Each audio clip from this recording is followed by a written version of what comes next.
ખબર છે. આહા એવા હોય ને ઈ ધંધા કરે. આ એમના બાપુ એટલા માટે મારું કહેવાનો મિનિંગ હું બહેનોને એટલા માટે કહું છું, તમે એક શક્તિ છો. તમને એટલી તો ખબર પડવી જોઈએ કે મારા મા બાપ કોણ છે, મારું કુળ કયું છે, મારું ખાનદાન કયું છે. બાપુ આનો પાવર ન હોય, ઘડીક આયા ને ઘડીક આયા. બાપુ અમુક દીકરીઓને શું મારે અમુક વાત કરી તો મને એમ થાય કે માને શરમ લાગે. દીકરી છે તો બાપુ એક શક્તિ છે. જો બધાને બંગલાને ગાડી જો બાપા ગોતી દે તો બધાનું કોણ વાળે, દાડીએ કોણ જાય? એ તો બાપુ બંગલાને ગાડી તો મળતા હોય ને મળે, બધાને ન મળે. એનો એક દાખલો તમને આપું. એક ગામની વાત. બે બહેનો છે, બેનપણીઓ છે, બે અલગ અલગ નાતની બેનપણીઓ છે અને નાનીથી બે મોટી ભેગી થાય, ઢોર ચારવા ભેગી જાય. એક દી એના ઘરે બે હુઈ રહે, એક દી આના ઘરે બે હુઈ રહે, પણ જુદીઓ નથી પડી. નિશાળે જાય તો ભેગી ને, ઢોર ચારવા જાય તો ભેગી ને, ગમિયા રમવા જાય તો ભેગી ને, હાડે રમવા જાય તો ભેગી. બે ના ખોડિયા જુદા ને જીવ એક હોય એવી બે બેન પડી. હવે સમય સંજોગ અનુસાર બે દીકરીઓ જુવાન થઈ એટલે બે ના મા બાપ બે ના સંબંધ મીડિયા ગોતવા. હવે સંબંધ ગોતે લગ્ન થાય પછી તો બે ને ઘર અલગ અલગ જ મળે. એક જ ઘરમાં તો કઈ ભાગ હોય તો મળે. બે ની દીકરીઓને અલગ અલગ ગામમાં બે ના લગ્ન કર્યા, પણ એક ને બાપુ બંગલાની ગાડીઓની સાહેબી અને એક ની માથે તમે જોવો તો બાપુ દુઃખના ડુંગર ચડી ગયા હો. એ સુખી બેન છે, એને એક દી એના ઘરવાળાને કીધું કે હું જેથી મારા બાપના ઘરે જઉં ને તેથી મારી બેનપણી હારે હોય છે, અને મારી બેનપણી જેથી મારા પિયરમાં આવે ને તેથી હું આમ હોય છે. અમારા લગ્ન થયા ને આટલા વર્ષ થયા પણ અમે બે બેનપણીઓ ભેગી નથી થઈ. લગ્ન થયા ત્યાં સુધી અમે બે ભેગી રહ્યા. હાલો ને આપણે ગાડી લઈને મારી બેનપણી ત્યાં જાય. એના ઘરવાળાએ કીધું કાંઈ વાંધો નહીં, હાલો એ કે જાય. એ બેનપણીને મળવા માટે એની બેનપણી એનો ઘરવાળો ગાડી લઈ અને આવે છે. પૂછતા ગામમાં પૂછે છે ફલાણી બેન નું ઘર, તો એ કે હામે રહ્યું ને. એ બેન ઈ ડેલાની બારણે પૂગી એની હાવ ફળિયામાં ઊભી છે. એટલે એ બેન ને પૂછ્યું કે ફલાણી બેન, તો કે હા. એ કે આયા અંદર અમારા રૂમમાં છે. એ રૂમમાં છે એમ કીધું ને એટલે આ બેને કીધું કે બેન અમે ઠેર અમારા ગામથી તને મળવા આવ્યા છીએ, હવે તો બહાર નીકળ. ત્યારે એ બેન કહે છે કે હું બહાર નહીં નીકળ. એક કવિ લખે છે દુઃખનો એ ઉજ્જવલા ભરો રે માથે ઉજા કાજા ઓરણ હોયો દિન યુબી સખી કેમ આવું રે બા. વિચાર તો કરો, એક શરીર માથે જો દોરાનો તાંતણો ન હોય ને ઓરડો ઉઠીને ઊભી છે દીકરી, બાપુ એની માથે દુઃખ કેવડું છે.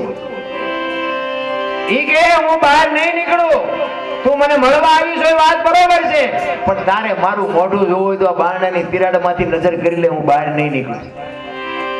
અરે શું બાપુ દીકરીઓ, અત્યારની દીકરીનો હું કહું તમને શું દુઃખ પડ્યું છે મારા રામ, થોડુંક વેઠતા શીખો. અને ઈ બેનપણી એમ કે છે કે ઓરડો ઓઠીને તું ઊભી હોય અને તને જો એક પહેરવા કપડું ન દેતા હોય તો તું તારા ધણીને કેમ નથી કહેતી?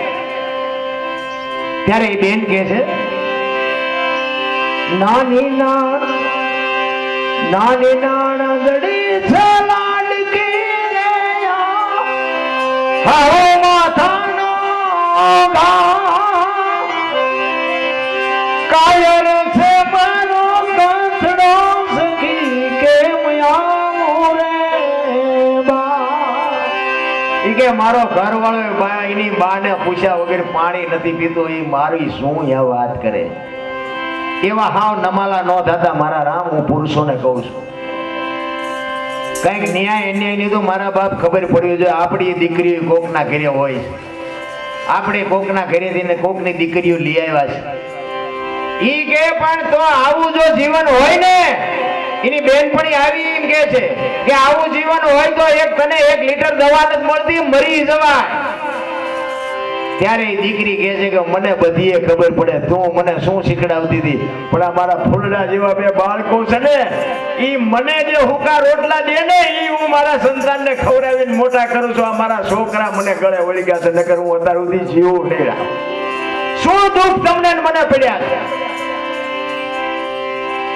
એની બેન પણ બાપુ આમ કરે છે કે તું માથા પસાર તોય હું આ બાળાને હારા માવતરની દીકરીઓ છે ને બાપુ ઈને જ અડે છે, બાકી તો ક્યાં વહી જાય ખબર ન પડે. રામ પછી ઈ બેન છેલ્લે કહે છે હું તને મળીશ નહીં, પણ તને હું એક વાત કરું, હું મરા પછી આવજે દેની મારી તો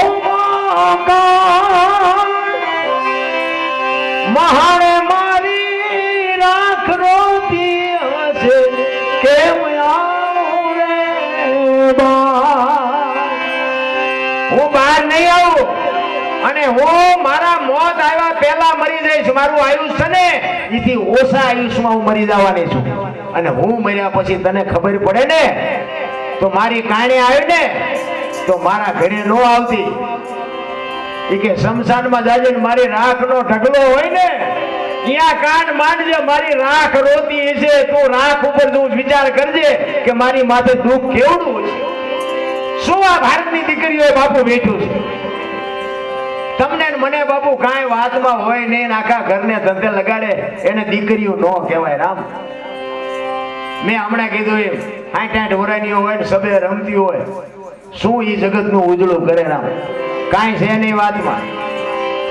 અને ઈ બાપુ ઈ દીકરી જેથી ગુજરી ગઈ ને ઈ આને અહીંયા બાયણામાં મોઢું જોઈને વહી ગઈ અને દીકરી મરી ગઈ ને પછી બાપુ ઈ આવીને પણ એની બેનપણી જે માથા ફસાડ્યા છે એની બેનપણી હાટું જે રોય છે અને એ બે બાળકો હતા એ બાળકોને પછી ઈ લઈ જાય છે. બહુ લાંબો ઇતિહાસ છે પણ ટૂંકામાં બતાવીને હવે સમય કંઈક થાળનો થઈ ગયો છે એટલે એકાદ ઘડી ગઈ અને પછી મારી વાણીને વિરામ આપું.